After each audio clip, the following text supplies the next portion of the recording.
Bismillahirrahmanirrahim. Assalamualaikum warahmatullahi wabarakatuh. Pemirsa MTA TV dimanapun Anda berada, Alhamdulillahirrabbilalamin. Puji syukur marilah kita haturkan kehadirat ilahi Rabbi Allah Subhanahu wa Ta'ala. Di malam hari ini kita bersua lagi setelah 2 pekan yang lalu kita bersua di acara Ustadz On Air, dan Alhamdulillah Senin 5 Oktober 2020 kita bersua lagi di acara Ustadz On Air. Dan pemirsa, kami selalu mengingatkan bahwa di masa pandemi yang masih belum nampak jelas untuk bisa reda kembali, maka sebaiknya kita senantiasa menggunakan atau mematuhi protokol kesehatan yang sudah disampaikan oleh pemerintah. Menggunakan masker, kemudian selalu cuci tangan, dan jaga jarak dimanapun. Dan tentu saja jangan lupa untuk berdoa selalu kepada Allah Subhanahu wa Ta'ala. Salawat serta salam semoga tercurah kepada junjungan kita Rasulullah Muhammad Sallallahu Alaihi Wasallam beserta para keluarga, para sahabat, dan para pengikut penegak sunnah-sunnahnya. Pemirsa, setiap kesempatan Ustadz On Air tentu saja ini bagian daripada yang dinantikan oleh para pemirsa yang merindukan acara pengajian Ahad pagi, di mana semuanya bisa secara langsung untuk menyampaikan pertanyaan melalui mikrofon. Namun malam hari ini Anda berkesempatan untuk bisa telepon langsung di 0271 679 3000.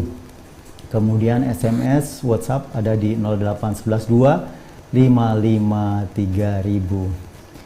Dan malam hari ini ada tema yang akan disampaikan, yakni masih melanjutkan tema yang lalu. Bersegeralah beramal soleh sebelum datangnya 7 perkara. Telah hadir saat ini beliau pimpinan Pusat Yayasan Majelis Tafsir Al-Quran Al-Ustadz Dr. Andes Ahmad Sukino. Assalamualaikum warahmatullahi wabarakatuh. Waalaikumsalam warahmatullahi wabarakatuh. Bagaimana kabarnya ya, untuk malam hari? Baik. Sehat ya, Alhamdulillah. Dan di samping beliau ada Ustadz Muhammad Ghazali SPD. Assalamualaikum Ustadz. Waalaikumsalam warahmatullahi wabarakatuh. Sehat pula. Alhamdulillah. Alhamdulillah. Ya Ustadz, ini juga menyampaikan atau masih terkait dengan tema yang lalu. Mungkin bisa sekalian disampaikan mukadimahnya Ustadz. Silakan Ustadz. Baik. Bismillahirrahmanirrahim. Assalamualaikum warahmatullahi wabarakatuh. Assalamualaikum. Alhamdulillahirrahmanirrahim. Puji syukur kami panjatkan kehadirat Allah Subhanahu wa Ta'ala yang selalu memberikan suatu kenikmatan kepada kita semuanya. Lebih-lebih nikmat yang paling besar yang dikerahkan pada kita adalah nikmat iman dan nikmat Islam. Maka walaupun dalam situasi pandemi, nikmat Islam dan nikmat iman harus selalu kita jaga. Jangan sampai ya, karena lama nanti tidak kita ulang-ulang mengaji atau mendalami kajian yang sudah biasa rutin kita lakukan, nanti tidak disadari ya, bisa luntur. Karena imam itu kadang-kadang mengalami pasang surut. Kalau bisa jangan sampai surut. Makin bertambah waktu, makin bertambah kuat iman kita. Nah, mengatakan iman ini tidak bisa tanpa dengan dinul Islam. Maka kita lah mengkaji Islam. Nah, pada malam hari ini saya ambil tema, masih melanjutkan kemarin, sedikit lebih dirinci lagi. Satu hadis dijelaskan. Jadi segeralah beramal soleh sebelum datang 7 macam. Apa itu? Maka saya bacakan hadisnya. Nanti kita terap, kita kaji bersama biar lebih jelas nanti. Wa an Abi Hurairah radhiyallahu anhu anna Rasulullah sallallahu alaihi wasallam qala badiru bil a'mali sab'an. Badiru bil a'mali sab'an. hal tandiruna illa fakron munsiyan au ghinan mudghiyan au maridon mughtiyan au maridon mufsidan au haraman mufnidan au mautan mujhizan au dajjal wa syarru ghaibin yuntadharu amis sa'at wa sa'atu adha wa amar.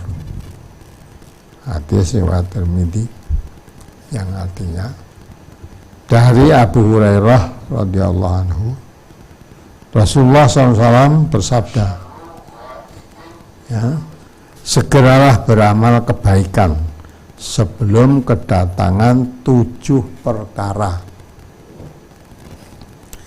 Apakah yang kamu nantikan selain kemiskinan yang akan melupakan kamu dari kewajiban?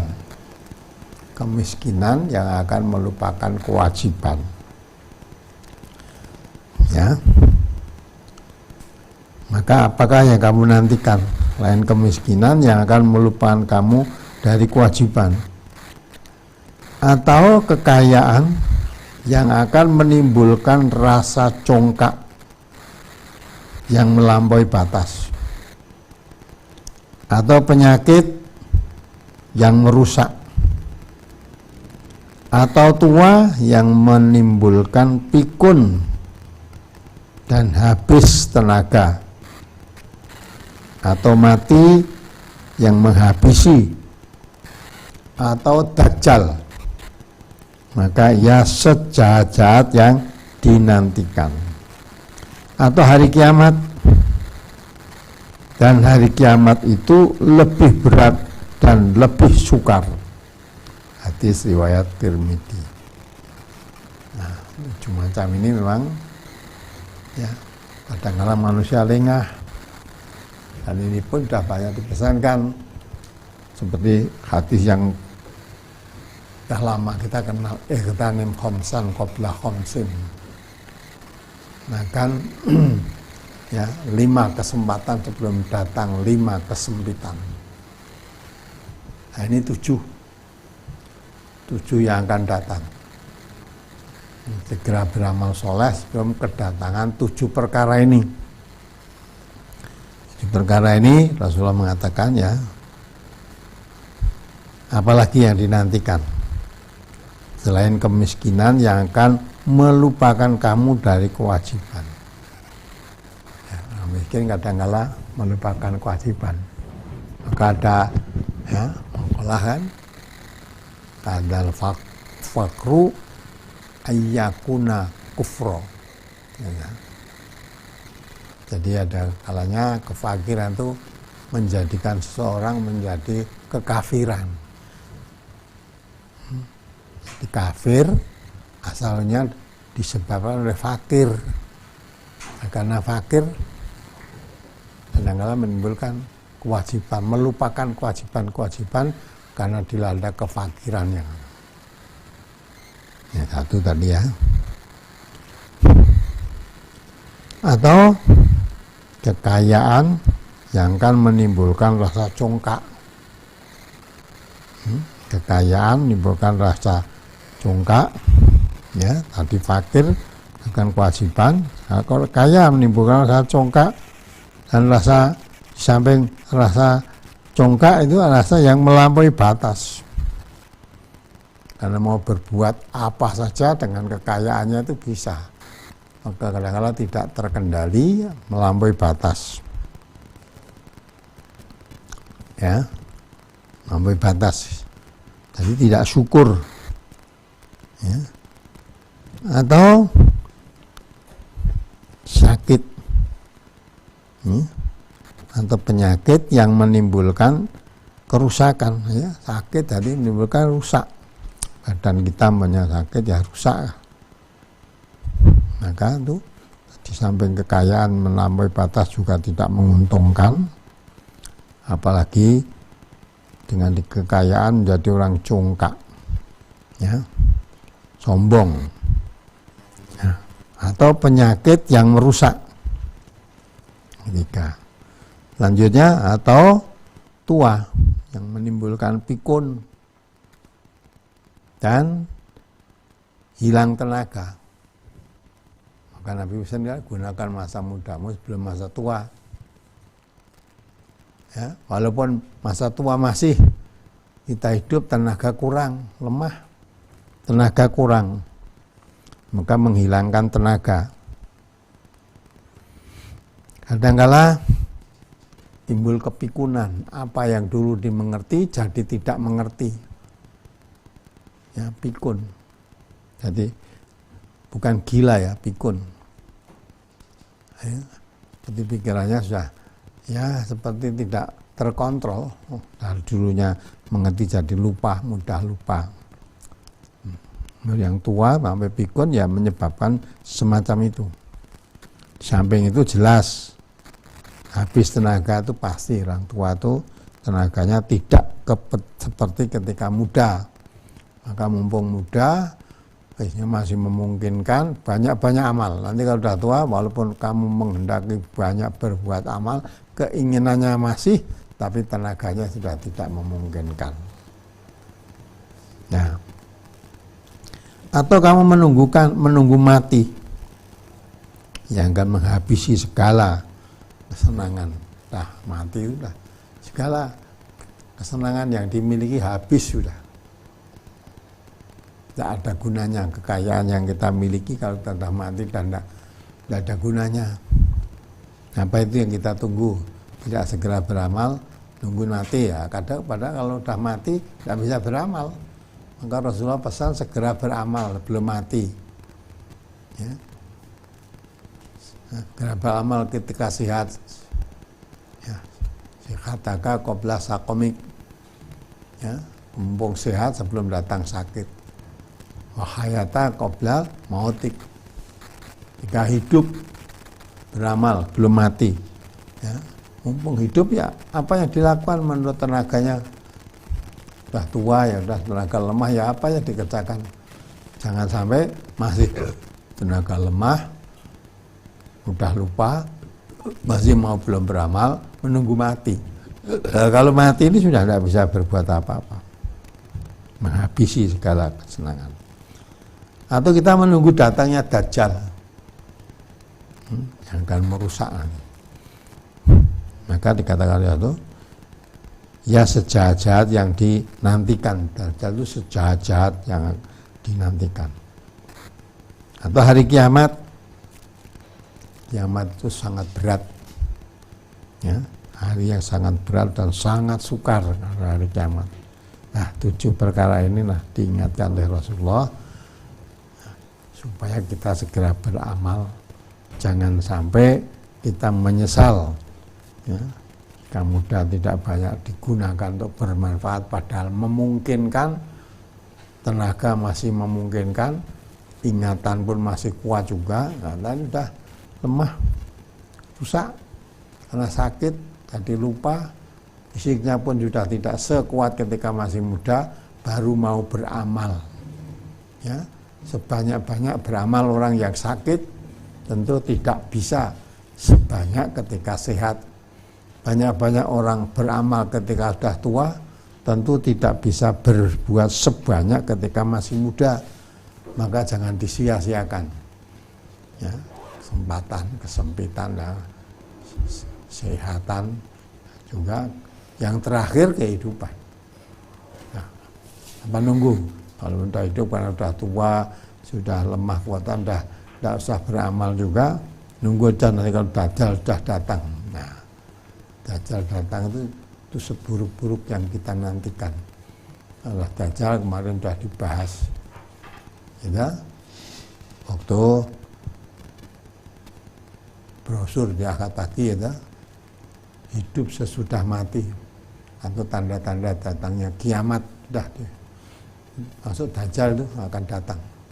Nah itulah seburuk-buruk yang dinantikan. Atau hari kiamat itu sendiri, hari kiamat adalah sangat sulit, berat dan sangat sulit. Nah, mudah-mudahan 7 perkara yang diingatkan Rasulullah ini Jadi perhatian buat kita, segera beramal soleh sebelum kedatangan 7 macam tadi. Ya, mudah-mudahan bermanfaat, terutama untuk saya sendiri, dan untuk ajak saudara-saudara semua dimanapun juga berada yang ikuti acara ini. Ini pesan Rasulullah SAW. Saya ulangi ya, 7 macam tadi. Ya, yang beramal sebelum datangan 7 perkara. Apakah yang kamu nantikan selain kemiskinan yang akan melupakan kamu dari kewajiban? Untuk kemiskinan yang bisa melupakan kewajiban. Kalau begitu nak jadi orang kaya ya. Nabi juga masih melanjutkan, gitu. Atau kekayaan yang akan menimbulkan rasa congkak dan melampaui batas. Kaya, kalau dilandasi iman bisa menjadi sombong, congkak, dan melampaui batas. Atas batas yang dilarang oleh Allah dan tidak peduli lagi, karena didukung kekayaan yang berlimpah ruah, apalagi didukung kekayaan, didukung kekuatan juga karena masih muda, sehat juga lah inilah, sehingga untuk berbuat baik sebanyak-banyaknya bisa, berbuat jahat sebanyak-banyaknya bisa. Maka pesan Rasulullah, segera beramal soleh, jadi berbuat baik sebanyak-banyaknya. Ya. Atau penyakit yang merusak. Maka besok ditanya oleh Allah besok bangsa itu, kamu diberi kesehatan sampai badanmu rusak karena sakit itu, kamu gunakan untuk apa? Akan ditanya besok. Jadi kesehatan sampai rusak badannya, dan ini sakit, penyakit yang merusak. Nanti ditanyakan, kamu ketika sakit sudah tidak bisa beramal karena ya, ketika sehat tidak beramal. Nah sekarang kalau sakit alasannya karena sakit. Nah ketika sehat, maka mengapa kamu tidak memperbanyak amal soleh ketika sehat? Gitu. Atau orang tua setelah kamu pikun. Nah, kalau lanjut usia bisa menjadi pikun. Jadi ingatannya tidak normal lah, seperti apa yang dulu diingat, dimengerti jadi lupa, tidak ingat sama sekali. Dulu tahu jadi tidak tahu. Atau yang melemahkan tenaga. Nah, ini orang tua di samping pikun tenaganya habis. Ya, tidak seperti ketika muda. Atau mati yang menghabisi segala kesenangan. Atau dajjal seburuk-buruk yang kamu nantikan. Atau hari kiamat, lagi nunggu kiamat. Baru tanda-tanda kiamat saja, nanti kalau kiamat, kalau matahari sudah terbit dari barat, imannya seseorang hari itu, atau orang yang sudah beriman sebelum tapi tidak beramal sebelum itu, sudah tidak diterima. Taubatnya enggak diterima, amal baiknya pun tidak diterima kalau sudah matahari terbit dari barat. Nah, oleh sebab itulah 7 macam yang dipesankan Rasulullah ini, ya, kita perhatikan. Sampai itu 5 macam yang dipesankan oleh Rasulullah juga. Menyangkut salah satu nyatanya itu juga tersangkut 5. Mudah-mudahan bermanfaat. Ya. Kondisi kita masing-masing, bagi yang masih muda mumpung masih muda, bagi yang sehat mumpung sehat, ya, bagi yang tua habis sehat, ya, mumpung masih hidup. Nah kalau sudah mati sudah tutup, tidak bisa beramal apapun. Ya, nah, mudah-mudahan kita bisa memanfaatkan sabda Rasulullah ini, jangan termasuk kita menjadi orang yang merugi. Ya, saya itu dulu yang perlu saya sampaikan. Ya. Terima kasih. Baik, terima kasih Ustaz. Dan pemirsa dimanapun Anda berada, tentu saja di malam hari ini kami akan memberikan kesempatan bagi Anda yang ingin bertanya langsung, baik melalui line telepon 02716793.000, SMS, WhatsApp ada di 08112553000. Namun sebelumnya kami akan bacakan untuk pertanyaan-pertanyaan yang sudah masuk di line WA dan SMS yang lalu. Kita akan bacakan. Ini dari Bapak Sugeng di Banjarnegara bertanya, Ustadz, Jika kita sedang sholat fardu, misalnya zuhur, tetapi lupa sudah berapa rokaat, maka di hati supaya meyakini rokaat yang sedikit, karena itu yang jelas sudah dilakukan. Sedangkan rokaat yang lebih banyak yang diragukan. Kemudian nanti supaya sujud sahwi. Namun setelah atahiyat akhir, lupa juga tidak melakukan sujud sahwi. Dan teringatnya setelah selesai salam. Yang demikian itu apakah sholatnya harus diulang lagi, Ustaz? Saya kalau terjadi seperti itu tidak harus diulang, ya.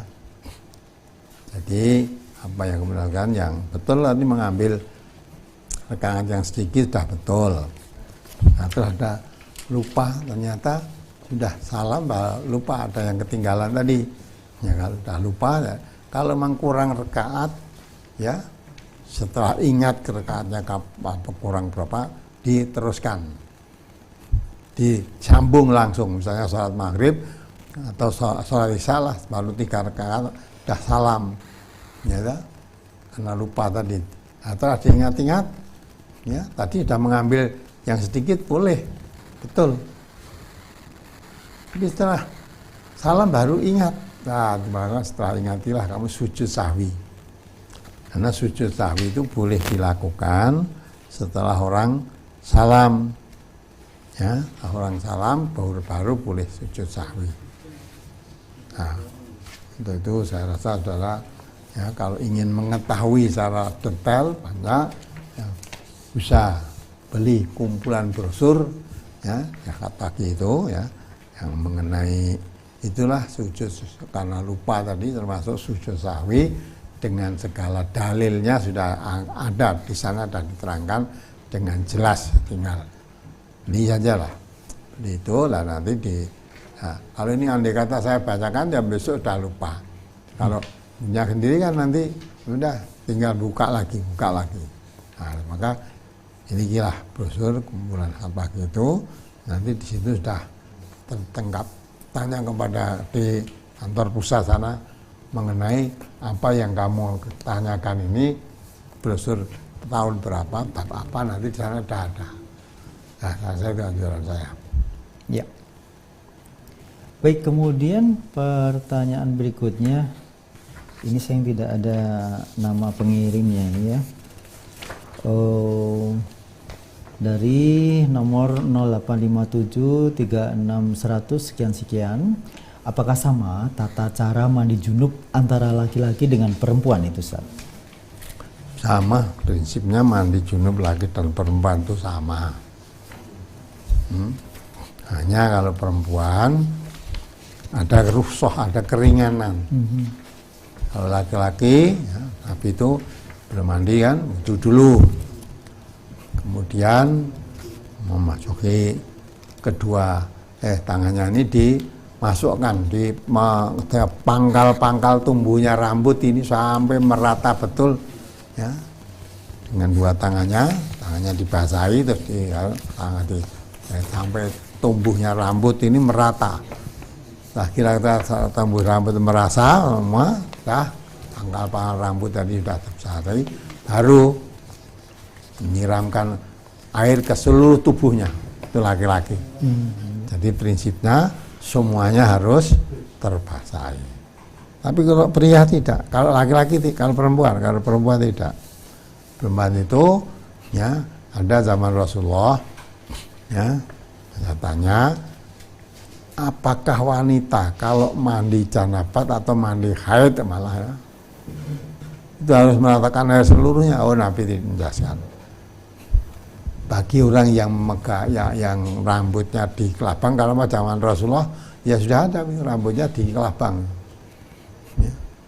Oleh Rasulullah dianjurkan, itu cukup kamu menyiramkan air 3 kali di kepalamu, tidak usah melepas rambut yang di kelabang tadi. Nah, kemudian setelah itu seluruh tubuhnya diisi air, jadi meratakan air ke seluruh tubuhnya. Kalau kepalanya tadi cukup disiram 3 kali, tak usah tanpa melepas sanggul atau tanpa melepas kelabangannya tadi. Kalau laki-laki tidak, harus dipangkal-pangkal tumbuhnya rambut ini merasa terbasahi semua, harus diratakan seluruhnya. Nah itu juga nanti beli buku Toharoh yang diterbitkan oleh MTA, itu dalilnya lengkap, ada semua itu keterangan itu ada semuanya. Buku Toharoh, nah, di ilmunya ada. Kalau ingin tahu betul, itulah, sehingga tidak sekedar diberitahu, dibacakan terus lupa enggak, tapi itu dibelikan bukunya dibeli sehingga nanti akan mengerti. Jadi itulah prinsipnya sama. Kalau mandi begitu semua seperti laki-laki ya sah, boleh. Tapi andai kata tidak begitu, wanita tadi ya cukup menyiramkan di kepalanya 3 kali. Boleh pakai siramnya pakai tangan, boleh 2 tangan boleh, atau dengan siduk ya, biasa dikolah-kolah kita kan pakai siduk ya. 3 kali disiramkan, nah terus seluruh tubuh diratakan air. Lalu kepala disiram 3 kali itu sudah cukup, tidak usah dibuka. Rambut yang disanggul atau digelabang tidak usah dibuka. Nah, itu keringanan yang diberikan oleh agama kepada cara mandi wanita. Kalau wanita mau mandi seperti laki-laki, di pangkal-pangkal rambut dibasahi semua sampai baru diperatakan seluruh tubuh, ya bagus saja, boleh saja. Tapi tidak harus begitu wanita. Tapi prinsipnya sama, hanya wanita diberi suatu keringanan. Tidak harus pangkal-pangkal rambut tadi semua basah semua seperti laki-laki, tidak. Tapi cukup siram di kepalanya 3 kali, ya selanjutnya diratakan air ke seluruh tubuhnya. Nah, nanti untuk dalilnya baca yang dalam buku kitab Toharoh yang diterbitkan MTA, insya Allah lengkap dengan dalil-dalilnya. Apalagi? Ya. Kemudian beralih, kali ini datang pertanyaan dari Ibu Yuni Banjarnegara. Bagaimana menurut pandangan Islam orang yang rajin mengaji tetapi istrinya cuek, tetapi terhadap istrinya cuek, Ustadz? Misalnya ketika sakit dibiarkan, padahal setahu saya sebaik-baik suami adalah yang paling baik terhadap istrinya, Ustadz. Sudah tahu memang betul begitu, ya. Oleh suami yang paling baik pada istrinya, ya. Maka itu si istri juga begitu, ya. Baik-baik istri yang paling baik pada suaminya. Terus suami itu orang yang paling ditaati di rumah itu. Nah kalau suami juga yang paling kasih sayang kepada istrinya tadi. Nah, kalau sakit dibiarkan maksudnya gimana? Nah, menurut Rasulullah juga, ya, supaya kalau sakit itu berobat, karena Allah menurunkan penyakit, Allah juga menurunkan obatnya. Maka berobatlah ketika kamu sakit.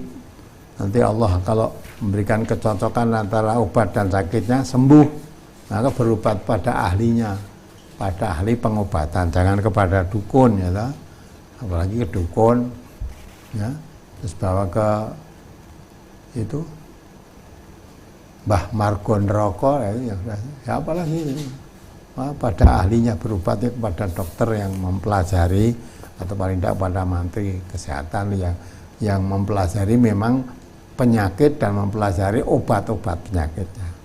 Maka berobat pada ahlinya, biar sesuai dengan tuntunan. Jangan dibiarkan. Nah, kalau dibiarkan nanti tidak sembuh-sembuh nanti. Ya, apalagi. Baik, kemudian pertanyaan ini tidak ada namanya di 0821 362 sekian-sekian. Sehabis sholat malam lalu saya tidur lagi, Ustadz, sehingga untuk menjalankan sholat subuh berjamaah di masjid waktunya hampir iqomah. Dan kalau menjalankan sholat fajar tidak mencukupi, bolehkah sholat fajarnya dilaksanakan setelah sholat subuh berjamaah, Ustadz? La sholata ba'da subhi. Tidak ada sholat fajar sesudah subuh, itu tidak ada. Jadi sholat sunnah rawatibnya subuh yang biasa disebut sholat fajar itu dilakukan sebelum melakukan sholat subuh, tetapi sudah masuk waktu subuh.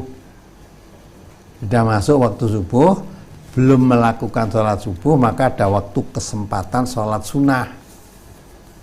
Ya, sholat sunnah yang disebut sholat fajar tadi.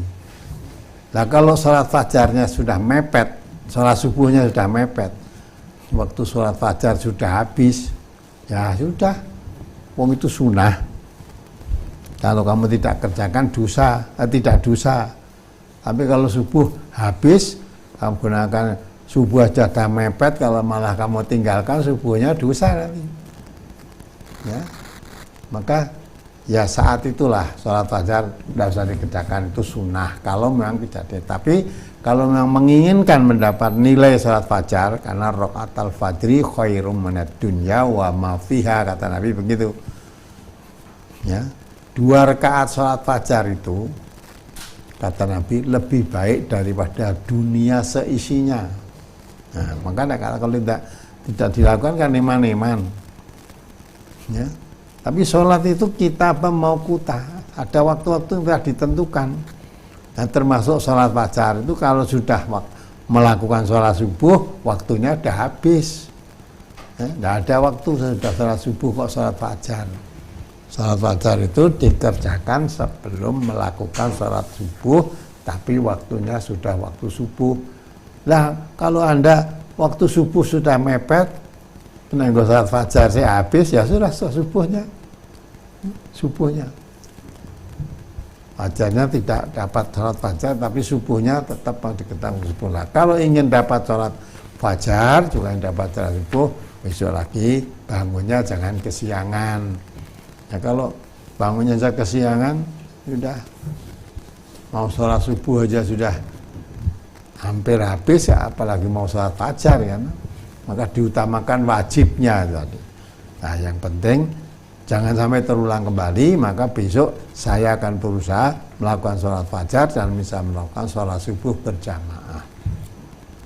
Kalau kamu datang ke masjid, udah di situ qomat, tidak boleh sholat fajar itu. Sholat yang dikerjakan kalau sudah qomat dikumandangkan, ya sholatnya sholat yang dikomati itu wajibnya. Orang kok biar qomat dulu, saya tak salat fajar dulu, nah nanti subuhnya sendiri tidak boleh. Justru ada aturannya, kalau sudah qomat dikumandangkan, maka tidak ada sholat kecuali sholat yang dikomati itu. Nah begitu ya. Jadi gitu. Kalau sudah selesai subuh, sudah tidak ada sholat fajar, tidak ada. Nama sholat fajar sebelum subuh, sudah subuh, nanti tidak ada. Ya sudah, tidak usah dilakukan sholat fajar sesudah subuh, itu nggak ada tuntunannya, tidak ada. Ya, benar-benar bisa dipahami. Ya. Baik, berikutnya pertanyaan datang dari Supino di Eromoko, Wonogiri. Saya sering mendengarkan keterangan tentang makanan yang haram. Apabila kita makan makanan yang haram, maka tidak akan diterima doanya. Karena sholat itu isinya doa, maka termasuk juga sholatnya. Doanya itu tidak diterima selama-lamanya atau hanya beberapa hari saja, Ustadz. Dan mohon dijelaskan bahayanya memakan makanan yang haram, Ustadz. Ya, bacakan nanti ya. An Ka'bi bin Ujrata. Qala Nabi sallallahu alaihi wasallam, ya Ka'bu bin Ujrata. Innahu la yadkhul jannata lahmun wa damun nabata ala suhtin an-naru aula bihi. Nah, ini kan perhatikan nih. Dari Ka'ab bin Ujrah. Dia berkata, Nabi sallallahu alaihi wasallam bersabda, hai Ka'ab bin Ujrah, sesungguhnya tidak akan masuk surga daging dan darah yang tumbuh dari barang yang haram. Neraka lebih pantas baginya. Daging, ya kita makanan, misalnya makanan yang haram, karena nanti dari daging kita, dari darah kita, itu tidak boleh masuk surga. Daging yang tumbuh dari makanan yang haram, darah yang tumbuh dari makanan yang haram, lebih pantas tempatnya itu di neraka. Tidak ada tempat di surga. Lagi ya, an Abi Bakrata Siddiq, an Abi Bakrin As-Siddiqi, anna Nabi SAW qala la yadkhulul jannata jasadun hudiya bi haramin. Nah, riwayat Abu Ya'la. Dari Abu Bakar As-Siddiq bahwasanya Nabi SAW bersabda, tidak akan masuk surga jasad yang diberi makan dengan barang yang haram. Ya, jadi dasar tubuh kita yang dimakan makanan yang haram tidak akan masuk surga. Tidak ada keterangan 1 hari atau 2 hari atau 1 tahun 2 tahun. Yang penting maka ku anfusakum wa alikum naro, jagalah dirimu dan keluargamu dari api neraka. Jangan sampai kita tersentuh api neraka. Dan Nabi sudah menjelaskan makanan daging yang tumbuh dari makanan yang haram, darah yang tumbuh dari makanan yang haram, haram masuk surga. Lebih pantas tempatnya di neraka. Lah kalau kita menjaga diri kita dan keluarga kita jangan tersentuh neraka, ya hindari makanan-makanan yang haram. Andai kata makanan yang haram itu misalnya ya nanti akan dimasukkan neraka 1 hari apa 1 saat sanggup saja. Padahal 1 hari perhitungan di sana itu 1000 tahun kalau dihitung dunia ini. Ya. Maka ada orang ya neraka misalnya 1 hari kok terlalu sabar ya. 1 hari di sana di akhirat ini sama dengan 1000 tahun. Ya. Padahal hidup kita di dunia nggak ada 1 hari kan nggak ada kalau berhitung perhitungan di akhirat. Maka perintah Allah ya, jagalah dirimu, jagalah keluargamu dari api neraka, jangan tersentuh api neraka. Nah, termasuk supaya tidak tersentuh api neraka, jaga makanan. Makanannya harus yang halal. Dan makanan yang haram itu ya tidak boleh, tidak ada tempatnya di surga. Maka tadi diterangkan ya, makanan yang daging yang tumbuh dari makanan yang haram, yang tumbuh dari tidak tempatnya di surga, lebih pantas baginya itu tempatnya di neraka. Ada suatu riwayat juga panjang hadisnya ya, diterangkan ada orang yang berjalan jauh sampai rambutnya kusut ya, karena jarak perjalanan jauh. Kemudian dia berdoa, ya Rabbi, ya Rabbi. Padahal makanannya haram, minumannya haram, ya, pakaian dipakai pakaian yang haram juga. Ya, kalau kok dia doa, bagaimana doanya dikabulkan? Ya, wong dari makanannya haram, pakaiannya yang dipakai pakaian haram, minumannya pun haram. Kok berdoa mohon pada Allah? Itu jadi penghalang terkabulnya doa. Maka kalau orang yang makanan, pakaian, minuman semuanya haram, kok kamu berdoa percuma. Doamu nggak akan dikabulkan. Nah inilah ajaran Rasulullah, maka siapkan bekal untuk amal. Karena jauh dari api neraka, ya antara lain itu hal-hal yang haram, apakah itu minuman atau pakaian, semaksimal pakaian yang kita pakai dari hasil yang halal, jangan yang haram. Makanan yang kita pakai pun, yang kita makan pun makanan yang haram, yang jangan sampai yang haram, yang halal. Maka perintahnya ya Yohanes kulu ya mimma fil ardi halalan thayyiban. Maksudnya diperintahkan ya Allah, makanlah apa yang ditumbuhkan di bumi ini, makanan yang halalan thayyiban, yang halal dan yang baik.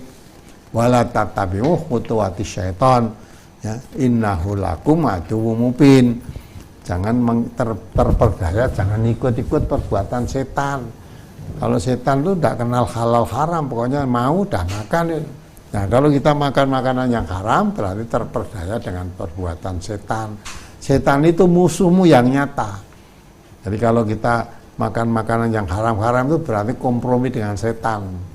Jauhi itu supaya masuk ya, surga terjauh dari api neraka. Kalau setan nggak yakin itu semuanya, ya, maka dijauhkan. Ya. Baik, kemudian pertanyaan berikutnya, bagaimana hukumnya mendatangi majelis ilmu dengan orang yang mendengarkan majelis ilmu lewat radio, Ustaz? Lewat radio ya boleh aja mendatangkan majelis ilmu, ya ngaji. Apalagi di sini ada bisa dengar radio, ya. Bisa, zaman modern, zaman dulu belum ada radio, belum ada TV. Ya, sekarang ada zaman modern, bisa lewat radio, bisa lewat TV. Ya, dengannya untuk ngaji ya lebih baik, ya, daripada untuk yang lain-lain. Namun perlu diketahui, ya, kalau cukup mendengarkan radio dari rumah itu, ya dapat nilainya ya ilmu itu dengan, ya, tapi tidak dapat nilai fisabilillah, jalan sabilillah. Karena Nabi kita mengatakan, ya, Anas bin Malik qala Rasulullah SAW, man kharaja fi talabil ilmi fa huwa fi sabilillah hatta yarji'a. Nah, ini hikmahnya di sini. Ya. Dari Anas bin Malik, ia berkata, Rasulullah SAW bersabda, barang siapa yang keluar bepergian untuk menuntut ilmu, maka ia termasuk berjuang di jalan Allah hingga kembali. Hadis riwayat Tirmidzi juz 4 halaman 137 nomor 2785. Ya. Nah, itu hadisnya. Jadi kita keluar dari rumah untuk menuntut ilmu itu dicatat berjuang fisabilillah sampai pulang. Jadi perjalanannya, berangkatnya sampai pulangnya dihitung berjuang fisabilillah, jihad fisabilillah. Jadi jihad itu hanya perang aja tidak. Menuntut ilmu walaupun menempuh perjalanan jauh itu termasuk berangkat sampai pulangnya dihitung fisabilillah. Dan kalau duduk di rumah dengan radio ya dapat ilmunya, tapi dia tidak termasuk jihad fisabilillah tadi. Ya, dikeluarkan. Ya, maka itu orang yang duduk dengan orang yang berjuang fisabilillah lain, nilainya lain. Nah, itu. Ya. Tapi daripada memang di situ tidak ada pengajian, mau datang ke guru pengajian ya jauh tempatnya, tapi dengan radio bisa didengar, dengan TV bisa didengar, ya alhamdulillah, ya dapat ilmunya, tapi tidak dihitung jihad fisabilillah seperti orang keluar dari rumah tadi. Dalam hadis Nabi tadi, siapa yang keluar dari rumah dalam perjalanan untuk menuntut ilmu, dia dihitung fisabilillah sampai dia kembali. Jadi dalam perjalanannya berangkat dan pulangnya dihitung fisabilillah. Nah, jadi nilainya lain lah. Baik. Kita beralih ke Wildan Salaan di Bantul, Daerah Istimewa Yogyakarta. Beliau bertanya, bagaimana kita menyikapi perbedaan pendapat dan penafsiran hadis antara yang sahih dengan yang doif. Misalnya ada ulama yang berpendapat bahwa hadis itu sahih, tetapi ada ulama yang lain berpendapat hadis tersebut doif. Begitu, Ustaz. Kalau memang ulama itu berdasar, maka kita perlu tanya dasar. Tidak boleh hanya mengatakan, oh ini hadisnya sahih, oh ini hanya dhaif. Kalau hadisnya tadi sahih, ulama yang mengatakan sahih tadi, dasarnya apa? Kamu mengatakan ini sahih. Atau yang lain tadi, ulama mengatakan ini hadisnya dhaif, dasarnya apa? Nah, kalau memang diambil dasar masing-masing berdasar, hanya bukan katanya saja, ya tak? Ya, nah, dasarnya ambilkan dari kitabnya ada, oh ini berdasarkan ya sahih. Nah, kalau memang ternyata perbedaan pendapat tadi satu dengan yang lain saling menghormati, tidak usah saling mau poyok-poyokan ya. Jadi ada misalnya menetapkan suatu hadis, ya itu Idul Fitri atau Idul Adha lah. Biasanya sering terjadi perbedaan itu. Ya. Semua bagi kepada hadis juga. Ya, yang satu pakai hadisnya sumu li ru'yatihi wa aftiru li ru'yatihi. Puasalah kamu setelah melihat bulan, berbukalah kamu setelah melihat bulan. Hadisnya sahih itu. Nah, beda pemahaman. Melihat di sini ada melihat dengan mata kepala zaman Rasulullah, yang dimaksud puasalah kalau kamu sudah melihat bulan, atau berbukalah kalau kamu sudah melihat bulan. Ya, maka dengan ru'yah tadi melihat. Tapi dengan ilmu modern sekarang, ya, melihat itu tidak mesti dengan mata kepala, bisa melihat dengan ilmu, dengan perhitungan tadi. Nah, kalau itu di bagaimanapun, walaupun sama-sama memakai hadisnya sama, pemahamannya berbeda. Hadisnya sahih itu pemahaman yang berbeda. Kalau sudah terjadi begitu, sudah menurut ilmu perhitungan, ini sudah dilihat bulan ini sudah sekian derajat. Nah, tapi menurut ilmu dengan melihat dengan mata kepala, walaupun menurut perhitungan sudah sekian derajat, tapi belum bisa dilihat dengan kepala, dengan mata kepala. Bahkan pakai alat pun, alat pembesar itu ya belum kelihatan. Nah, kalau belum kelihatan berarti dianggap belum ada. Yang melihat dengan ilmu tadi sudah ada sebetulnya, hanya belum kelihatan, tapi sudah ada. Nah, itu kalau itu perbedaan tuh. Kalau perbedaan pendapat begitu ya sudah saling menghormati. Yang benar yang mana sudah serahkan Allah aja. Jangan sampai hanya perbedaan pendapat terus jadi perpecahan, apalagi permusuhan. Tidak boleh hanya perbedaan pendapat. Kalau tadi katakan ini hadisnya sahih, yang satu ulama hadisnya dhaif, diminta hadis sahih tadi hadisnya bagaimana, yang mengatakan sahih itu dasarnya apa, yang mengatakan dhaif dasarnya apa. Nah, kalau masing-masing mengumpulkan dasar hadis, lah kita memilih dasar hadis yang paling kuat tadi, yang paling kuat. Ya, namun demikian kalau masing-masing berdasarkan hadis ya sudah, seperti itu. Salat tarawih, masa masing-masing pakai hadis kan? Nah, ada salat tarawih itu 4 rakaat berdasarkan hadis Nabi Aisyah itu, sedangkan sholatnya Nabi ya 4 rakaat. Jangan ditanya baiknya dan panjangnya. Terus sholat lagi 4 rakaat. Nah, itu udah. Maka ada yang sholat tarawih itu 4 rakaat. Tapi yang lain tidak mau. Karena Nabi ketika ditanya sahabatnya bagaimana pelaksanaan Nabi melaksanakan sholat malam itu, Nabi mengatakan sholatul lail masna. Sholat malam itu 2 rakaat. Nah, maka yang satu megang itu berarti 2 rakaat. Yang memegang 4 rakaat tadi kalau digabungkan dengan 2 hadis tadi, berarti 2 rakaat salam, setelah dapat 4 rakaat Nabi beristirahat panjang. Nah, begitulah. Namun yang tetap hanya megang tadi, ya pokoknya 4 rakaat, menurut Aisyah ini Nabi sholatnya 4 rakaat ya sudah. Namanya tidak bisa dikompromikan, ya sudah salat 4 rakaat ya sholatom. Yang sholatnya 2 rakaat tentunya tidak bisa makmum yang sholatnya 4 rakaat. Demikian juga yang sholatnya 4 rakaat tidak bisa makmum yang 2 rakaat. Nah, itu saling menghormati. Dah, tidak usah poya-poyaan. Dan nanti yang akan menilai siapa yang benar, wallahu alam, serahkan pada Allah yang maha mengetahui. Nah, gitu ya. Jadi kita jangan sampai hanya beda pendapat, apalagi pendapat katanya guru saya, katanya. Nah, kalau berdasarkan yang kamu tanyakan, dasarkannya ada ulama mengatakan hadis ini dhaif, dasarnya mana? Ulama ini mengatakan yang hadisnya sama, mengatakan ini sahih, dasarnya mana?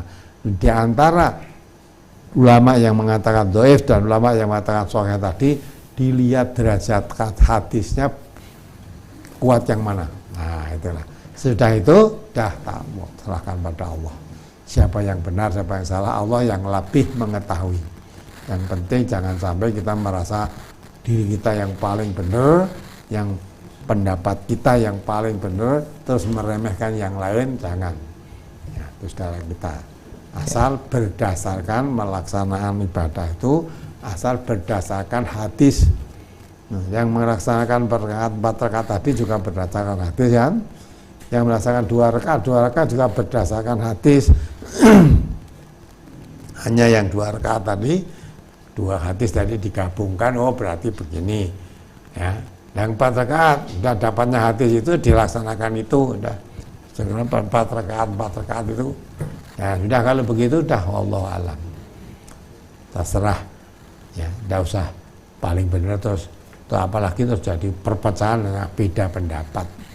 Yang paling mengetahui siapa yang benar, siapa yang salah nanti Allah. Allah yang akan memberi penilaian. Ya, saya rasa begitu. Baik, sekarang kami akan berikan kesempatan bagi Anda yang akan bertanya melalui telepon ataupun WhatsApp. Silakan telepon di 02716793.000. Silakan kita buka. Assalamualaikum. Waalaikumsalam warahmatullahi wabarakatuh. Waalaikumsalam. Dengan siapa Bapak, di mana? Dari Herman Pak di Padang. Dari Herman di Padang Pak. Herman Padang ya. Ya. Silakan Pak Herman. Ini nanya Pak Ustaz, bagaimana menurut Islam bila ini yang terang-terangan berselingkuh dengan orang lain, walaupun hanya lewat media sosial gitu Pak? Apakah saya termasuk dayus? Halo? Ya, Ya. terus? Apakah saya termasuk dayus bila berusaha mempertahankan perkawinan ini hanya karena kasihan terhadap anak-anak gitu Ustaz? Permasalahannya hanya masalah ekonomi aja Ustaz. Jadi apakah saya termasuk dayus Ustaz? Padahal saya udah terang-terangan berselingkuh melalui medsos gitu Ustaz. Bagaimana hukumnya, apakah saya termasuk dayus bila mempertahankan rumah tangga tersebut Ustaz? Demikian saja Ustaz. Ya. Assalamualaikum warahmatullahi wabarakatuh. Waalaikumsalam warahmatullahi wabarakatuh. Jadi berselingkuh itu dosa besar. Selingkuh di zina toh. Nah, kalau dia memang bertobat dari perbuatannya, mau dipertahankan rumah tangganya, kalau memang bertobat ya tidak masalah kalau dia bertobat. Gitu. Nah, kalau dia tidak bertobat, ya, apalagi kalau selingkuh berulang kali, berarti dia memang zina kan? Zina atau selingkuh yang dimaksud zina atau dalam Quran diterangkan, coba dibaca ayatnya. Tidak boleh, tidak sepantasnya laki-laki mukmin dengan orang perempuan zina, atau sebaliknya, ya, perempuan mukminah kok dengan laki-laki zina, ya. Wa hurima dzalika ala dzalika al mukminin, di ayatnya begitu. Dibaca coba ayatnya. Surat An-Nur surat 24 ayat 3. A'udzu billahi minasyaitonir rajim. Az-zani la yankihu illa zaniyatan aw musyrikah waz-zaniyatu la yankihuha illa zanin aw musyrik wa hurrima dzalika 'alal mu'minin. Nah, ini wa hurrima dzalika 'alal mu'minin, ini diperhatikan itu. Hati-hatikan. Laki-laki yang berzina tidak mengawini melainkan perempuan yang berzina atau perempuan yang musyrik. Dan perempuan yang berzina tidak dikawini melainkan oleh laki-laki yang berzina atau laki-laki yang musyrik. Nah, terus akhir ayat, ya? Dan yang demikian itu diharamkan atas orang-orang yang mukmin. Nah, ini ya. Jadi laki-laki yang berzina tidak boleh mengawini perempuan mukmin, kecuali kalau perempuan itu ya berzina dan musyrik. Kalau perempuan yang mukminah, ya, tidak boleh kawin dengan laki-laki yang berzina atau laki-laki yang musyrik, itu boleh. Ya, tidak boleh dengan laki-laki yang mukmin. Ya, pantasnya dengan laki-laki yang berzina atau laki yang musyrik. Wa hurima dzalika 'alal mu'minin. Kalau laki-laki mukmin kok nikah dengan wanita zina atau wanita mukminah kok nikah dengan laki-laki zina, yang demikian itu haram bagi orang-orang mukmin. Maka tidak pantas orang mukmin mengawini pezina, itu tidak pantas. Nah, sekarang kalau memang dulu zina tapi taubat, bertobat, ya, nah, sekarang tobat itu Allah Maha menerima taubatnya. Kalau memang dia bertobat, taubatnya taubatan nasuha, tidak diulang lagi dan betul-betul bertobat, mau diteruskan silakan saja. Tapi dengan betul-betul taubat, betul-betul taubat gitu. Jadi taubat itu menyesal dari perbuatan yang dilakukan, terus mengikuti sepenuhnya apa yang dituntunkan dalam Al-Quran, mengikuti perbuatan jeleknya dosanya tadi dengan kebaikan-kebaikan, ya. Maka ittaqillaha haitsuma kunta wa atbi sayyatal hasanata tamkuha, ya. Takwalah kamu kepada Allah dimanapun berada, ikutilah perbuatan jelekmu dengan kebaikan-kebaikan, karena innal hasanat yudhibnas sayiat, ya. Perbuatan kebaikan tadi bisa menghapus kejahatan.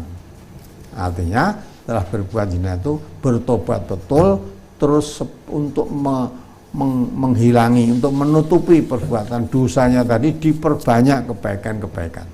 Asal itu betul-betul lillahi ta'ala, betul, tobat betul, diterima tobatnya oleh Allah. Ya, maka kalau itu tobat betul, tobat nasuha, ya, nah, cara tobat nasuha coba diingat kembali surat Az-Zumar ayat 53 itu. Kalau melaksanakan begitu betul, tidak ada salahnya kalau mau diteruskan rumah tangga itu. Ya, dibaca surat Az-Zumar 53. Surat Az-Zumar nomor surat 39 ayat 53.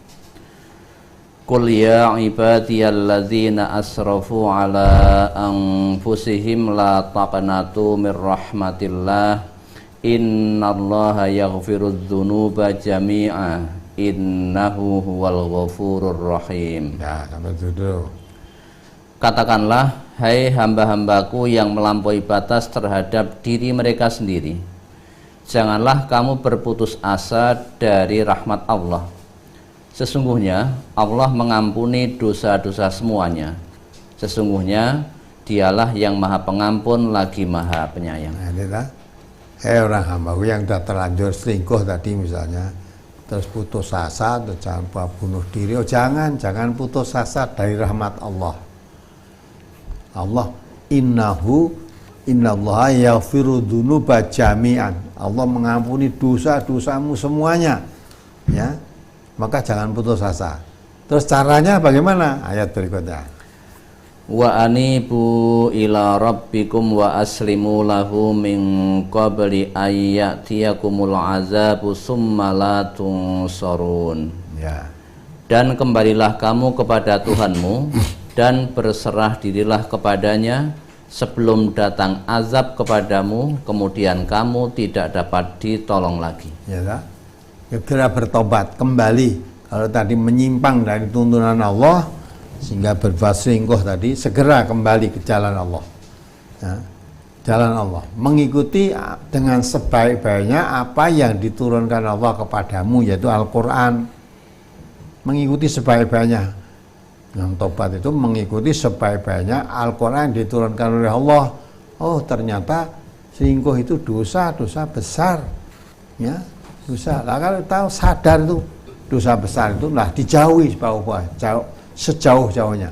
Jangan sampai terulang kembali. Ya, jangan putus asa, tapi segera bertaubat, terus mengikuti petunjuk Al-Quran dengan sebaik-baiknya. Ya, sebelum datang suatu musibah yang kamu tidak tertolong lagi, maksudnya sebelum mati. Terus ayat berikutnya. Wattabi'u ahsana ma unzila ilaikum mir rabbikum min qabli ayyatiyakumul azabu baghtatan wa antum la tash'urun. Nah, itu. Dan ikutilah sebaik-baik apa yang telah diturunkan kepadamu dari Tuhanmu sebelum datang azab kepadamu dengan tiba-tiba sedang kamu tidak menyadarinya. Ya, tak? Ikuti apa yang diturunkan dari Tuhanmu kepadamu. Dia turunkan Allah itu Al-Quran.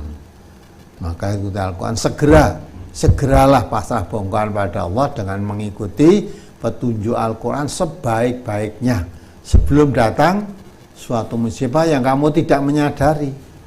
Ya, dikira tidak ada apa, ternyata ada musibah yang menimpa kamu belum sempat bertobat dan tidak menyadari kalau secepat itu datangnya musibah tadi, yang kamu tidak tertolong lagi, membawa kematian lah, kena musibah, kena jatuh, tabrakan atau apa, belum sempat bertobat.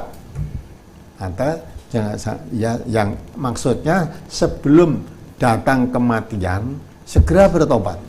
cara bertobat, menyesali perbuatannya, ya udah pasrah bongkoan kepada Allah apa yang harus dilakukan. Oh, Allah ternyata menuntun supaya manusia mengikuti Al-Quran sebaik-baiknya sebelum datang, maka segera. Nah, kalau sudah dia terlanjur selingkuh tadi mungkin karena sesuatu hal, ya, nah, terus menyesali, bertobat, sudah kapok betul, tidak mengulangi lagi, mengikuti Al-Quran dengan sebaik-baiknya, ya itu terserah. Ini mau diterima boleh saja, diteruskan boleh saja. Memang selingkuh itu perbuatan dosa besar, tapi kalau bertobat, ya, atau malah sudah terlanjur dosa besar, malah sisan-sisan, nah itu namanya tidak bertobat. Tapi kalau dia menyesal, bertobat, memperbaiki diri, tidak akan mengulang lagi selama-lamanya, terus memperbanyak amal kebaikan untuk menutup dosa-dosanya tadi. Insya Allah Allah mengampuni dosa-dosa. Ya, gitu ya. Mudah-mudahan bisa dipahami apa yang ditanyakan. Baik, kemudian kita langsung membuka kesempatan lagi di line telepon 02716793.000. Assalamualaikum warahmatullahi wabarakatuh. Halo, Assalamualaikum.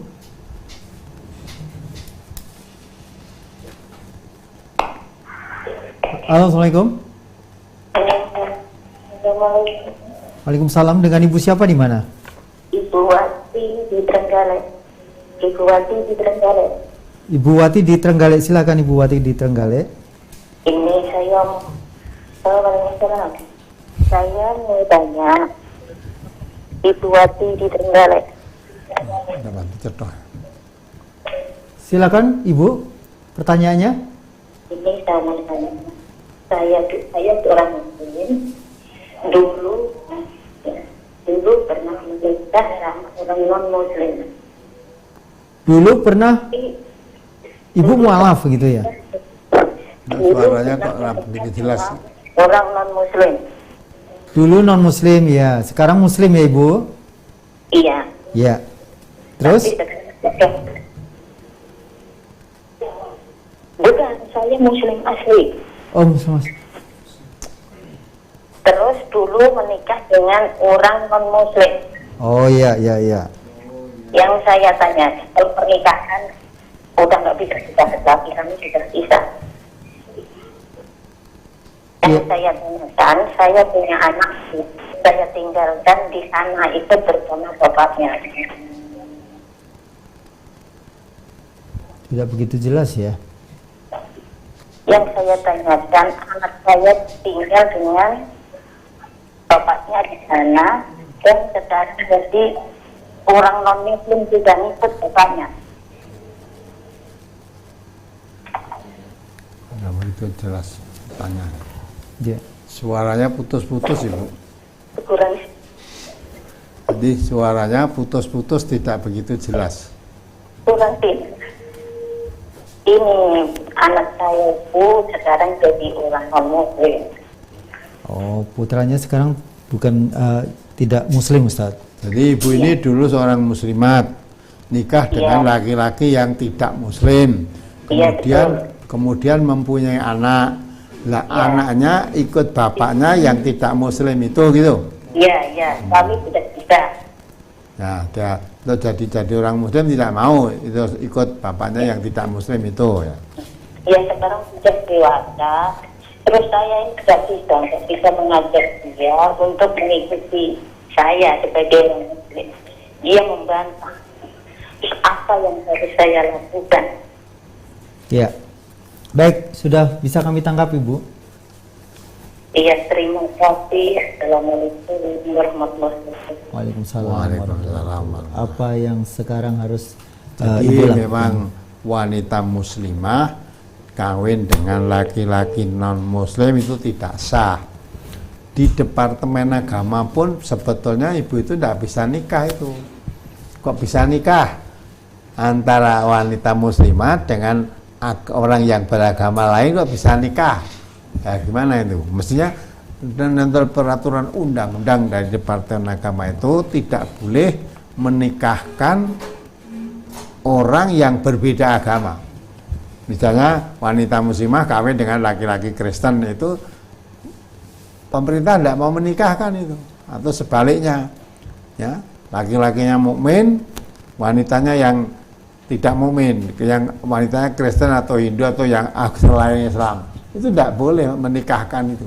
Maka terus kalau di depan agama biasanya begitu tidak dinikahkan. Ya, tidak dinikahkan karena memang tidak ada aturannya untuk nikah lain agama itu. Lah terus nanti dalam catatan sipil dicatat saja bahwa si A dengan si B mulai hari ini jadi suami istri, tapi tidak dinikahkan. Tapi itu andai kata dinikahkan, ya tidak sah. Allah melarang laki-laki kafir nikah dengan wanita muslimah itu tidak sah. Dalam ayat tadi, Nur tadi ya, wa hurima dzalika alal mu'minin, diharamkan pernikahan laki-laki mukmin dengan wanita yang bukan mukminah ya. Sebaliknya juga dilarang wanita mukminah nikah dengan laki-laki yang tidak mukmin, laki-laki kafir, tidak sah. Maka Allah mengatakan wa hurima dzalika alal mu'minin, pernikahan yang begitu itu diharamkan untuk mukmin, orang mukmin baik laki-laki maupun perempuan. Kalau nikah tidak dengan sesama orang mukmin tidak sah. Nah karena sudah terlanjur itu, anaknya bagaimana? Ya semaksimalnya Bu, anaknya itu memang anak ibu, ya, maka semaksimalnya digeretai, dinasihati. Kalau mau syukur ya bisa mengerti, dididik oleh ibunya. Nah kalau dia tetap ikut bapaknya ya sudah, gimana lagi? Kalau memang itu kan ya anak bapaknya, ya anak ibunya tadi ya, maka lebih suka dia ikut ayahnya, mengikuti agama ayahnya, ya itulah. Ya sudah, terserah aja, diserahkan pada Allah, karena memang pernikahannya itu susah keliru, salah, akibatnya membawa keturunan yang susah diatur. Memang tujuan pernikahan dalam Islam itu membina rumah tangga yang sakinah, mawaddah, warahmah, itu harus sejalan. Kalau tidak sejalan ya itu tadi, ibunya ngajak Islam, bapaknya ngajak ya agama lain. Nah tentu mana kalau bapaknya yang ngupeni ya tentu ikut bapaknya tadi. Kalau ibunya, kalau anak tadi sejak kecil diupeni oleh ibunya, mungkin ya akan ikut ibunya. Nah itu kalau sudah dewasa ya kita, ibu semaksimal aja mengajak, menasihati. Kalau sudah dewasa ya sudah, tidak mau dinasihati ya didoakan saja. Didoakan mudah-mudahan Allah memberikan hidayah jadi orang Islam. Nah udah, bisanya hanya begitu. Kalau sudah terlanjur itu ya udah, wong itu anaknya bagaimanapun juga ya anak, tapi anak berbeda dengan hanya kasih sayang tercabut. Kalau lebih tetap bersih, berusaha menjadi orang muslimat, mukminat ya. Kalau anaknya tidak mau jadi orang kafir, tetap dari kafir tidak mau jadi muslimat, ya rasa kasih sayangnya tercabut itu, tercabut. Dalam surat Mujadalah itu coba dibaca lagi ayat 22. Surat Al-Mujadalah nomor surat 58 ayat 22. La tajidu qauman yu'minuna billahi wal yaumil akhiri wa duna man hattallaha wa rasulahu walau kanu aba'ahum aw abna'ahum aw ihwanahum aw ashiratahum ulaika kataba fi qulubihimul imana wa ayyadahum biruhim min wa yadkhiluhum jannatin tajri min tahtihal anharu khalidina fiha radhiyallahu anhum wa radu an ulaika hizbullah ala inna hizballahi humul muflihun. Perhatikan ini. Kamu tidak akan mendapati suatu kaum yang beriman kepada Allah dan hari akhirat. Nah, tidak akan mendapati atau tidak akan menjumpai ya, orang yang beriman kepada Allah dan hari akhirat. Terus? Saling berkasih sayang dengan orang-orang yang menentang Allah dan Rasul-Nya. Nah, jadi orang yang beriman pada Allah dan hari akhirat, kok ada rasa kasih sayang dengan orang yang menentang Allah dan Rasul-Nya? Tidak akan ada orang semacam. Sekalipun terus sekalipun orang-orang itu bapak-bapak atau anak-anak. Nah, sekalipun orang itu orang yang menentang Allah dan Rasulnya tadi, bapak atau anak.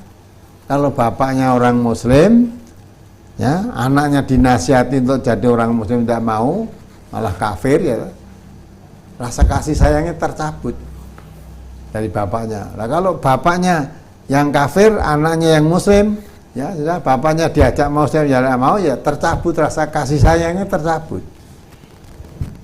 Karena apa? Terus? Atau saudara-saudara ataupun keluarga mereka. Nah, bapak, anak, saudara, atau keluarga mereka. Kalau memang satu Islam tunduk patuh Allah, satunya kafir, bagaimanapun juga rasa kasih sayang tercabut. Tak akan ada. Terus? Mereka itulah orang-orang yang Allah telah menanamkan keimanan dalam hati mereka. Nah, karena mereka, ya, tanamkan rasa iman di hati mereka. Lah sedang orang ini menentang yang diimani oleh orang yang beriman tadi. Apa itu bapaknya menjadi orang yang beriman, anaknya menentang. Berarti menentang yang diimani tadi. Terus? Dan menguatkan mereka dengan pertolongan yang datang daripadanya, dan dimasukkannya mereka ke dalam surga yang mengalir di bawahnya sungai-sungai, mereka kekal di dalamnya. Allah ridho terhadap mereka, dan mereka pun merasa puas terhadap limpahan rahmatnya. Mereka itulah golongan Allah. Ketahuilah bahwa sesungguhnya golongan Allah itulah golongan yang beruntung. Nah, ya tak? Jadi kalau golongan Allah, orang yang beriman itu golongan Allah. Golongan Allah itu yang beruntung. Jadi golongan Allah, lah ada orang yang menentang Allah dan Rasulnya. Ya tentu lah. Ini orang mencintai Allah dan mencintai Rasulullah, lah ditentang oleh orang yang benci atau yang benci, menentang Allah dan Rasulnya, tidak mau taat pada Allah dan Rasulnya. Pasti rasa kasih sayangnya tercabut. Itu otomatis itu. Karena ini nanti akan ditempatkan di surga, sedang yang menentang Allah dan Rasulnya ditempatkan di neraka nantinya. Nantilah, maka sekalipun itu bapak, sekalipun anak, sekalipun saudara, ya, famili, apalagi cuma tetangga, ya, tercabut itu. Maka la tajidu kauman, kamu tidak akan mendapati suatu kaum yang beriman kepada Allah dan hari akhirat kok berkasih sayang dengan orang yang menentang Allah dan Rasulnya. Sekalipun orang-orang yang menentang Allah dan Rasul itu bapak-bapakmu, atau anak-anakmu, atau saudara-saudaramu, atau kaum kerabatmu, ya, itu mesti tercabut. Kok bisa tercabut? Ya, wong ini bapak, iya, wong ini calon penghuni neraka, ini calon penghuni surga. Penghuni surga dan penghuni neraka tidak mungkin bisa dikompromikan. Nah, sedang nanti ini dikuatkan oleh Allah dengan kekuatan iman tadi, ya, iman kepada Allah. Wa ayyadahu bi ruhim minhu. Ya, setelah imannya dikuatkan oleh Allah, wa yudkhiluhum jannatin tajri min tahtihal anhar, akan dimasukkan surga yang di bawahnya nanti mengalir sungai-sungai, tempat yang serba nikmat, serba indah. Lalu ini dimusuhi oleh orang-orang yang benci pada Allah, memusuhi, tidak mau taat, malah memusuhinya, maka tercabut rasa kasih sayang. Itulah. Maka ibu-ibu, ya, kalau tadi udah anaknya jadi ikut bapaknya agama lain, ya sudah diusahakan maksimal. Kalau mau, ya, diajak jadi orang Islam sambil di samping mengajak berdoa mohon pada Allah supaya diberi hidayah oleh Allah. Ya, apa tahu nanti jadi orang Islam yang baik. Nah, didoakan semaksimalnya, ya bisanya begitu. Kalau sudah sampai nanti mati, ya, apakah ibunya dulu yang mati atau anaknya yang mati, sudah itu kalau sudah mati usaha maksimal, sudah urusan Allah tuh.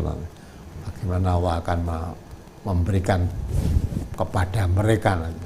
Tapi sebagai anak, ya, sebagai ibu mempunyai anak yang, ya, dirasakan tidak sejalan atau jalan sesat, itu yang kita usahakan untuk menjadi orang yang sejalan dengan ibunya, jadi menunjukkan jalan selamat. Nah, kalau mau, kalau terpaksa tidak mau, ya sudah, ukuran sampai tidak mau ya sampai mati nanti. Maka sebelum mati ya diusahakanlah untuk jadi orang Islam, didoakan. Kalau sudah didoakan, diusahakan ternyata tidak mau sampai mati ya sudah selesai. Dan nanti biar ditanggung sendiri-sendiri. Nah begitulah Ibu pertanyaannya. Ya.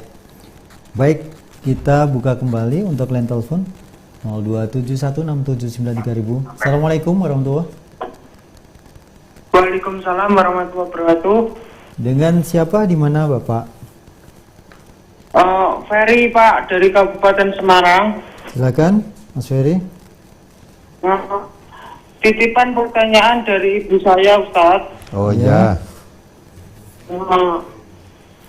Anak ditinggal ibunya apa juga anak yatim. Ayahnya masih muda. Batas usia umur anak yatim itu berapa, Ustadz? Sekian, terima kasih. Assalamualaikum warahmatullahi wabarakatuh. Ya kalau anak itu namanya anak itu artinya belum bisa mandiri, belum dewasa, belum bisa berdikari. Ya, bukan karena tinggal mati ayahnya.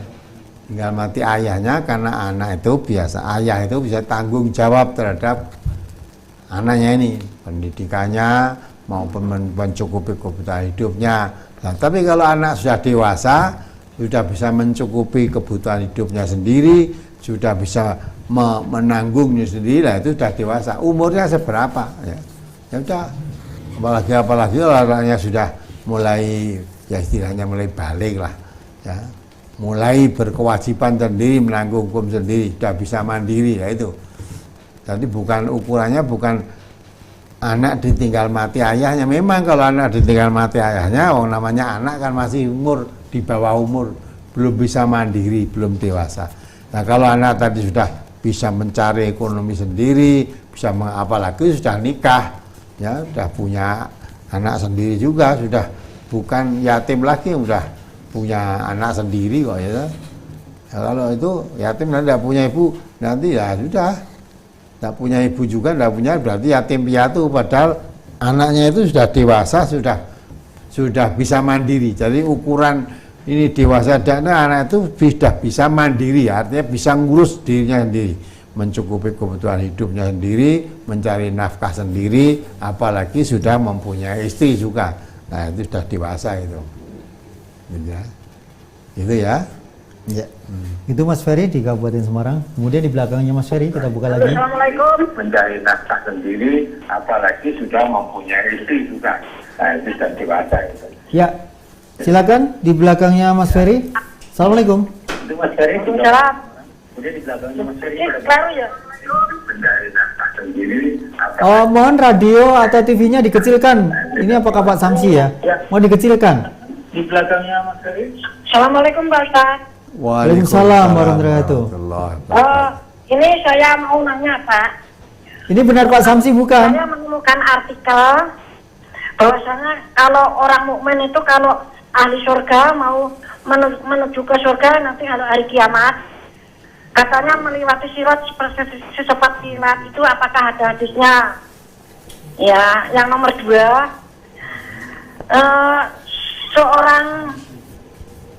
seorang bujangan, ya baik maupun perempuan, itu kan sudah tua, belum pernah nikah. Itu katanya onani itu ada yang memperbolehkan, ada yang mengharamkan. Itu saya yang belum paham itu bagaimana Pak itu status orang yang beronani itu Pak. Atas jawabannya saya tunggu, terima kasih. Assalamualaikum warahmatullahi wabarakatuh. Waalaikumsalam warahmatullahi wabarakatuh. Siapa ini? Sepertinya Pak Samsi tadi ditanya tidak menjawab soalnya. Ya. Pak Samsi nganjuk sepertinya. Ya.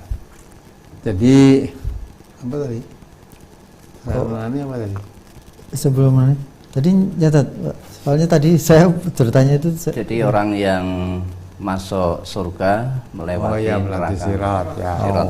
Lalu sirat ya, masuk surga. Itu sirat itu suatu gambaran. Bintang kita sirat itu artinya kan jembatan, bisa berarti jalan. Maka kita orang sholat itu jelas ihdinas siratal mustaqim.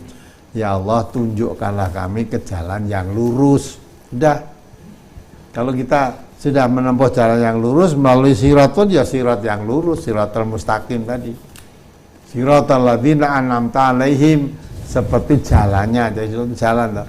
Seperti jalannya orang-orang yang telah kau beri nikmat.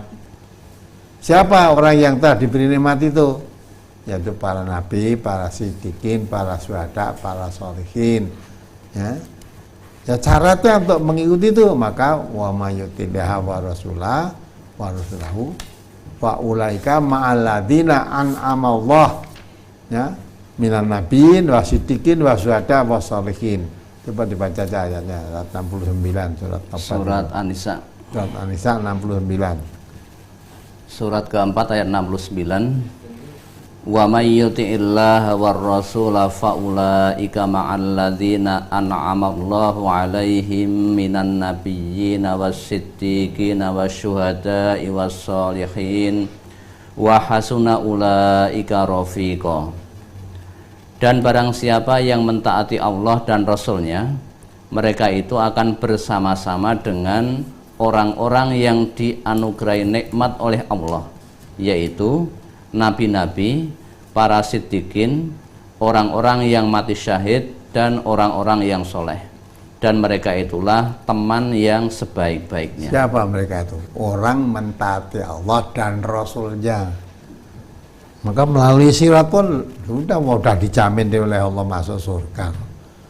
Jadi memang ada hadis Nabi yang menerangkan gambaran supaya manusia itu mudah diberi gambaran, mengerti. Orang besok ya masuk surga itu harus lewat sirat. Nah, di dalam hadis itu diterangkan bahwa sirat itu digambarkan jembatan. Ya, ada orang tua mengatakan seperti jembatan yang sangat kecil seperti rambut di bawah pitu itulah. Itu maksudnya orang tua gambar gitu. Padahal yang dimaksud sirat itu ya jalan tadi. Memang ada hadis Nabi itu ada jembatan yang melintang di atas neraka. Kalau orang yang baik, ya wa mayyutillaha wa rasulah tadi itu pasti lewat jalan, lewat sirat itu tadi, wah sudah secepat kilat. Tapi orang yang amalnya jelek lewat sirat tidak sampai di tempat karena pasti jatuh. Lah jatuhnya dijatuhnya di neraka. Karena sirat itu ya digambarkan jembatan itu melintang di atas neraka. Nah, siapa yang lulus melewati jembatan itu masuk surga. Yang tidak bisa lolos sampai selesai ya jatuh masuk neraka. Itu satu gambaran yang mudah maksudnya itu ya. Jadi orang yang ihdinas siratal mustaqim minta kepada Allah ya seperti jalannya orang. Nah, kalau kamu ingin mendapat nikmat yang telah diberikan oleh Allah pada para nabi, para siddiqin, para syuhada, para sholihin, syaratnya wa may yuti'illaha wa rasulah. Barang siapa yang taat pada Allah dan Rasulnya, fa ulaika ma'al ladzina an'ama Allah. Maka orang-orang yang taat pada Allah dan Rasulnya itu mereka nanti akan diberi nikmat bersama-sama para nabi, para siddiqin, para syuhada, para sholihin. Nah, para nabi, para syuhada, para sholihin itulah orang yang sebaik-baik teman. Nanti akan dikumpulkan dengan beliau-beliau itu. Karena orang yang mentaati Allah dan Rasulnya. Jadi tidak usah berpikir bagaimana nanti surat apa bisa. Ya, kalau itu belajar sekarang kalau mengikuti Allah dan Rasulnya sudah jangan besok kamu hati-hati seperti apa. Kalau lewat sirat itu nanti amalnya memang tidak baik, hati-hati tetap kecemplung neraka. Tapi kalau ya amalnya baik, taat pada Allah dan Rasulnya, dan tidak memikir sirat-sirat itu dah pasti bisa dilalui dengan baik. Gitu ya. Nah, kemudian masalah onani. Ya lebih baik kenapa kamu harus onani? Lebih baik nikah saja. Ya, nikah. Punya suami, punya istri gitu dah. Ya punya istri ya, punya istri ada. Allah itu menciptakan manusia itu mesti diberi jodoh, setiap manusia diberi jodoh, asal usaha nanti ada lah. Gitu ya, jangan putus asa dulu, terlarinya ke sana. Ya apalagi Baik Ustadz, sepertinya kebersamaan di Ustadz On Air malam hari ini hanya sampai di sini. Habis. Iya, terkait dengan tema yang mungkin nanti bisa disampaikan atau ditekankan, Ustadz, silahkan Ustadz. Ya, jadi sesuai dengan tema ini, itu anjuran Nabi supaya manusia itu segera beramal soleh sebelum datangnya 7 hal itu.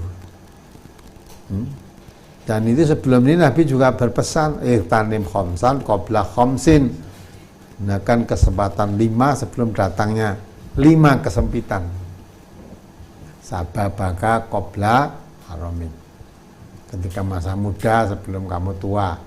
Tadi sudah saya jelaskan kan, masa muda itu mau berbuat apa saja, fisiknya masih kuat, tenaganya masih memungkinkan, nah itu sehingga mau berbuat sebanyak-banyaknya kebaikan bisa, mau berbuat sebanyak-banyaknya kejelekan juga bisa, wong masih didukung masa muda, ya. Kemudian ditangkan juga apa itu, wasukrika qabla fakrika, qabla apa, masa sempitmu, masa longgarmu sebelum datang masa sempitmu, ya. Nah, masa sehatmu sebelum datang masa sakit, masa kaya sebelum miskin, yang terakhir masa hidup sebelum mati. Yaitu kesempatan-kesempatan masih bisa beramal. Muda lebih manfaat daripada amalnya, itu lebih banyak bisa lakukan ketika sudah tua. Tua nanti mesti bakal dialami kalau umurnya panjang. Nah, tua yang dialami diterangkan dalam tadi dan sampai apa itu pikun, itu dalam hadis yang saya angkat tadi, sampai pikun. Nah, pikun dulu ilmu yang pernah diketahui jadi lupa, ingatannya pun sudah menjadi lupa, ditambah lagi kekuatan fisiknya pun hilang tenaganya. Nah, itu akan tua. Maka sebelum tua, masih muda, ketika masih segar bugar begitu, perbanyak amal, jangan ditunda-tunda. Kalau ditunda-tunda nanti kesempatan akan hilang. Ya, kalau sudah datang tua, walaupun mungkin keinginannya masih ingin berbuat sesuatu amal yang banyak, masih ada keinginan, masih ada, tapi kemampuan mungkin sudah tidak ada. Apalagi ya, ketika muda masih bisa berusaha, masih punya harta kaya lah, ada didukung kekuatan, didukung kekayaan. Nah, sudah tua, tidak bisa bekerja, fisiknya sudah lemah, tidak punya tenaga, nah, harus jadi miskin yang sampai melupakan kewajiban tadi. Nah, maka pesan-pesan Rasulullah tadilah diingat-ingat supaya kita menjadi orang yang beruntung. Jadi ini tema yang saya angkat tadi adalah 7 masalah yang akan dialami oleh manusia. Maka sebelum datang 7 masalah itu, supaya segera beramal soleh. Nah, sebelum miskin yang melupakan, kaya yang melampaui batas, yang congkak tadi, ya, sakit yang merusak, ya, kemudian tua yang menjadi pikun, ya, atau menjadi lemah kekuatannya, ya, atau datangnya dajjal, yang terakhir datangnya kematian atau hari kiamat. Dan jangan nunggu-nunggu. Kalau itu sudah kesampaian yang 7 hal itu, sudah percuma orang mau berbuat apa lagi. Yang mudah-mudahan kita bisa mengambil pelajaran. Dan cukup sekian. Ya. Baik, terima kasih Ustadz atas tausiah dan ilmu yang malam hari ini telah disampaikan di acara Ustadz On Air. Mudah-mudahan ini akan memberikan atau menambah hasanah keilmuan kita. Dan insya Allah acara Ustadz On Air ini akan kembali hadir 2 pekan yang akan datang. Terima kasih Ustadz, dan insya Allah kita akan kembali lagi 2 pekan yang akan datang. Ya. Assalamualaikum warahmatullahi wabarakatuh. Waalaikumsalam warahmatullahi wabarakatuh. Ya, hanya sampai di sini sajian Ustadz On Air malam hari ini, dan insya Allah kita akan bersua di 2 pekan yang akan datang. Saya Bilal Suradi, mohon maaf atas segala kesalahan. Alhamdulillahirrabbilalamin. Subhanakallahumma wa bihamdika asyhadu an la ilaha illa anta astaghfiruka wa atubu ilaik. Bila taufiq wal hidayah. Assalamualaikum warahmatullahi wabarakatuh.